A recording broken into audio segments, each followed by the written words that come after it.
Hi, welcome to Stout Guys. Well, I'm your host, Kyle. And I'm your co-host, Eric. Today, So I saw this beer. So I bought this beer today. Now I drink this beer. That's beautiful.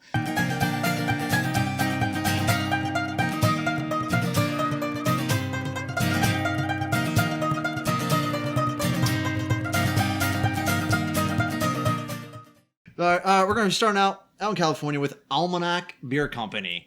And this is their Farmers Reserve number 5. So Almanac started back in 2011, where two buddies were going to farmers markets and everything and decided, you know what, we want to go farm to barrel. And that is their catchphrase and everything, farm to barrel. So they were making it out of their home and then selling it out of their trunks to bars and local packies and everything, and it caught on and it became popular enough that now they got a nice big location in Alameda Island in San Francisco Bay. I think that's how you pronounce it, Alameda? Almeida, I would say, yeah. Sounds good. Right. But here it is. This small batch beer was created to celebrate the 5th anniversary of releasing our very first mixed culture barrel-aged sour beer, Farmer Reserve number 1, in 2013. In keeping with tradition, this blonde farmhouse ale fermented with a mix of Saccharomyces, Brettanomyces. Why do you always give me the hard words? Those are the ones you want to introduce, my friend. And Lactobacillus, and aged for months in oak with a delectable mix of strawberries, raspberries, cherries, and nectarines. That's pretty cool. It's a sour ale aged beer. So that's cool and everything. And if you like us enough, we can have him re-say that all over again. You want to take that again? Alright, so it's a bottle. It's not going to have a good crack or anything. Nice golden color and everything. Oh, that's good. Yeah. That gets me... I'm excited about that. No, yeah. I mean, I guess it wouldn't be golden. I think it's a little bit duller than golden. It's hazy. No, definitely, yeah. It's got good bubbles. Not really any foam. Nope. But, smells sour. It does. It smells sour. It smells like fermented fruit, to be totally honest. It kind of smells like rotten fruit. I'm gonna be totally honest with that. It doesn't smell bad, though. No, it doesn't. You know, in terms of rot, fruit probably isn't the worst. No, definitely not. Let's dig right in then. We both like sour, so... I'm trying to pull out all the fruits they say are in here. So first of all, it was very good. Yeah. But I'm gonna have to sip it again. There's definitely something different that it has than I've had with other sours. It almost like is like a dull sour, where it's not puckering. I think that the sour effect comes from a pure, like, fermented citrus, like the nectarine, right? So it's tart. I wouldn't say overly sour. It drinks really well. No, really well. Um, I'm really trying to look for the strawberry and cherry. I feel like those would be the easiest ones to pull out. So those ones I can't taste. If they are there, they're super subtle. Well, I like that's what I'm looking for. I'm kind of getting the strawberry the more I sip on it. That's what I'm really searching for, and I think that's almost the most distinct flavor to get out of something. I don't know, man. I don't think a strawberry is going to beat out like a raspberry or it. It is for me, but I think with this much fruit in it, people are going to pull out what they love. Like, there's people who just love raspberries, and I think if they're going looking for it, they're going to pull that out. But yeah, they play really nice off each other. They do. But, you know, it doesn't have much of a mouthfeel either. So I can't really, like, swish it around much. It's not going to do anything. There's no, like, creaminess. There's no body. It's not going to coat your mouth. It's just, it drinks almost like water or a flatter soda. Yeah, no, I'd agree with that. I think at this point, though, we should just give it a chance to set and come back to it. Let's do it. So Sound Guy, he was taking it, and he kind of agrees. It's a really good sour. Yeah. Not overpowering. The fruit is a real good medley, he said. Yeah, tart and tangy. And it inspired a haiku. Oh. Yes. Is this going to happen? I think it will. So, I saw this beer. I bought this beer today, which is not 7. No. Yeah. So I Saw this beer, so I bought this beer today. Now I drink this beer. That's beautiful. Beautiful. I'm inspired. I'm inspired too, now that I remember it. I think all of our Japanese viewers are going to be proud. Maybe, if they speak English. But yeah, really getting down to it. It is an excellent beer so far. Let's get that second sip.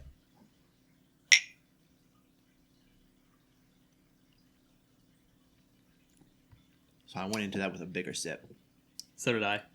Mostly because I wanted to drink it. Yeah, and with the warmer, the sour kind of went down with that sip.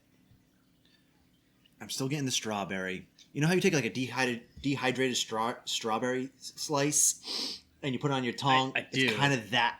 Like a freeze-dried strawberry? Yeah, it kind of gets that kind of flavor of strawberry in there, so it's like real rich. And then I think I'm getting some of that nectarine, like as it's evaporating off my tongue. So like you were saying, I think I'm getting a lot more of the nectarine because that's the fruit that I was looking for. Okay. Once you read it on the label, I'm like, all right, that's what I want. So I think that your tongue is going to pick up on the notes of what you want it to from the fruit medley of this beer. But all in all, it is a medley. It is a symphony of these fruits all brought together, soured, and then it just splashes over your tongue, and they're having a party. It's fantastic. But it's a polite party.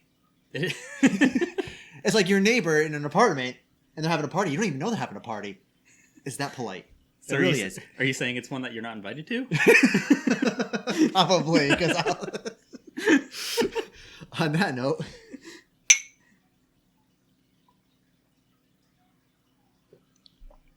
a little bit more carbonation on that one, a little bit more sour, a little bit more pucker, but Yeah, I'm gonna go ahead and say it's not a chugging beer, my friends. That is a sipper. well, especially for the price for one bottle, yeah, it's Enjoy it. yes, it's a very nice sipping. Enjoy it. Goes down good cold, goes down great warm. I would almost say room temp is probably the way to do that one. Yeah, And I don't say that often about beer. Oh, We're American. I'm always looking for that beer that's good at warm temps. Well, I don't know. you're in the minority there. This beer is Samuel Smith's Organic Chocolate Stout. You may not remember this, but we have had a Samuel Smith beer before. We did. We had an organic strawberry ale. Oh, it was that one. It was that one. It wasn't for the show. It wasn't. This was years ago. Yep. So Okay. Samuel Smith is actually a pretty cool story. They're out of Yorkshire, England. They actually brew with the same water that they used back in 1758. They also use the same yeast from a fermentation process that started in about 1900. So this is just a really old brewery. Yeah. They're doing things traditionally, and yeah, I'm excited to see what this one brings. Organic chocolate. I don't know what the difference is between, fair trade chocolate, organic chocolate, Hershey, Cadbury, whatever. You do you, and I'm gonna do me. Yeah. Throwing that down with authority. Absolutely. Ignore the alarm in the background. We don't know what that is. That just You're goes off. faking here. Ooh, you got a shaky hand there, man. I do. You know what? I'm so paranoid about spilling now. On top of making sure that I get a good pour. All right, so that's a really, really, really dark stout. A little bit I would. brown. A little bit see-through through the light. It's like espresso furniture. It's not black, Okay. but it's as dark brown as you're gonna get before you hit that black. Not really any foam, no head or anything. No, I think we're gonna end up getting a chocolate. Ooh, yeah, a lot That's of a lot of chocolate. Oh, actually, that's like probably the best chocolate I've had off a stout. Just like the nose of it, the smell. It's got the malt that traditional stouts have, but yeah, it definitely punches you in the face with chocolate. Yeah, and like a good like it's almost like real chocolate. Like a lot of chocolate companies are going with like faker chocolate because chocolate's getting expensive, and it's like Yeah. Samuel Smith just went, screw that noise. We're gonna. Yeah, I don't know where they source their chocolate, if they've got their own or if they have a partnership, but They probably colonized it back in 1756, and they still own like a piece of land there. And they're like, "Oh, we're getting our chocolate from here still." Meh. Oh no, that was a wrong accent. A little posher. I'm just kidding. I love you, England. Jokes. All right. Something else in my mouth besides my foot. okay. Wow. Yeah. Okay, that was a lot better than expected. I was really nervous about that because I had really high standards for this beer. Mm-hmm. I've seen it. I've actually passed on it many times, so I'm glad you picked it up. Well, actually, my girlfriend picked it out. There's 3 Samuel Smiths. There was an oatmeal, an imperial, and the chocolate, organic chocolate. And she was just like, "Oh, do the chocolate because I want to try it." Okay. In terms of stout, I would say it's on the lighter side in terms of mouthfeel. The aroma's killer. It's just nice malt and chocolate, lots and lots of chocolate. Yeah, carbonation isn't really there. The mouthfeel is good. It coats your mouth, but it doesn't have that thicker syrupiness that we're accustomed to with some of the traditional stouts, like a Guinness. No, I was just looking at it real quick. It comes in at 5%. So for us, that's on the lower side. It's lower. Anything under about 6.57 is kind of like what we consider It's for true. stout. But you know, when we drink those stouts, we're looking for those warmer winter stouts, the heavier ones. So This is actually we're finding it hard now that it's summertime in New England to find stouts.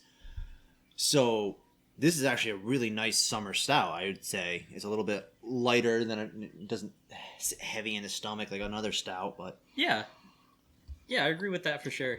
I keep going back to it. And it's like, all right, there's something different about this chocolate in here, just like it was the smell than other chocolate stouts. This almost feels like a naturally chocolatey stout instead of like forced. I would say that this is probably the best chocolate flavor I've gotten in a beer. Period. Wow. Period. You put that period at the end. You know, I really enjoy some of the Rogue beers. The chocolate that they use is really good. It's very chocolatey. But this one has, like you were saying, it's got a very natural chocolate. It smells like chocolate. It tastes like chocolate. Some assume it's chocolate. But, you know, other chocolates that we've had, you get these beers, and of course they're like notes of chocolate, notes of raspberry, notes of I don't know, milk sugars and whatnot. You don't taste anything. But there's no notes in this. This is chocolate. Yeah. It's like a Yoo-hoo, but beer. Yeah. Why not? We'll let it sit, and we'll come back, and maybe it'll still taste like a Yoo-hoo. All right. So during that break and everything, we got Sound Guy's opinion, and we got Tech Guy's opinion on the smell alone, because remember, Tech Guy is gluten-free, so we didn't taste it. But I'll go with Tech Guy's thing. He says it smells like a chocolate cake. Okay. So, I mean, that can't be a bad thing, right? It's true. I mean, chocolate cake is chocolate cake. If you don't like chocolate cake, then I don't like chocolate cake. Anyways. What does Sound Guy have to say? Sound Guy says that this bottle should come with a danger warning. And I'm inclined to agree. Yep. The reason being is because you can easily forget that you're drinking beer. Right? And a stout at that. And a stout at that. So again, you could pour this into a pint, pass it over to somebody. They might just take it for like a chocolate ale. It's not. The stout notes are there. It's very clearly a stout to me, to you. But that chocolate is just front center. Oh yeah. So what I was thinking while you were talking is we did that Wormtown chocolate pecan pie. We did. This is the chocolate flavor you want in that chocolate pecan pie. Yeah, I was gonna say I remember that beer distinctly. I remember not liking it. Yeah, because it just had no individuality or something like that. It did not have pecan pie. No, and it did no chocolate whatsoever. If I remember correctly, I'd have to re-watch that episode. As should you. As should everybody. Anyway, this is the chocolate to do it. Let's see, now it's warmed up a little bit, which is, you know, it's an English beer. They drink theirs warm. There's got to be something to it, right? Yeah. I'm not gonna say what might be expected. It doesn't drink all that well at room temp. No, okay. I thought I was the only one. I got a little less chocolate. The chocolate gets subdued, but the stout also doesn't really come through. This is a beer that needs to be chilled. Yeah, I'd say that too. Nice cold chocolate. In fact, you know what? Take your pint glass, frost that bad boy, then pour that in there. That is like a stout faux pas, is it not? It is a huge stout faux pas. Yeah, I hate when bars only have frozen glasses and I'm drinking stouts. Like, it's just... But I think it's annoying. I think that needs to be done because, again, this isn't a traditional stout. No, and a lot of stout flavor doesn't come through at all. Yeah. All right. I mean, there's not much more we can say about it. It's a great chocolatey beer. Please like and subscribe to our channel. If you do not like this video, go ahead and thumbs us down and go kick rocks. Yeah. Kick rocks. Don't forget Harder to ones. hit the bell. Oh, yeah. Ring that bell. I thought you were gonna bust into like the Hunchback of Notre Dame. Didn't they sing something about a bell? I don't know, but that finishes really freaking well. I don't think he just rings the bells. That's true. Yeah, I'm glad he can do one thing right. Yep. Because he does not get the girl. Which actually was surprising for a Disney show. It is. Yeah, I really thought they were gonna go looks don't matter, like Beauty and the Beast. Oh man. No. Hunchback got it bad. They took the humanoid wildebeest over the human. Yeah. I don't know. Maybe Belle's into that. Oh, whiskey in the gyro, take away my sorrow. I'm done with the rest of today. Oh, whiskey in the gyro, I'll see you tomorrow. And just let it fade away. Yeah, just let it fade away. Yeah, just let it fade away.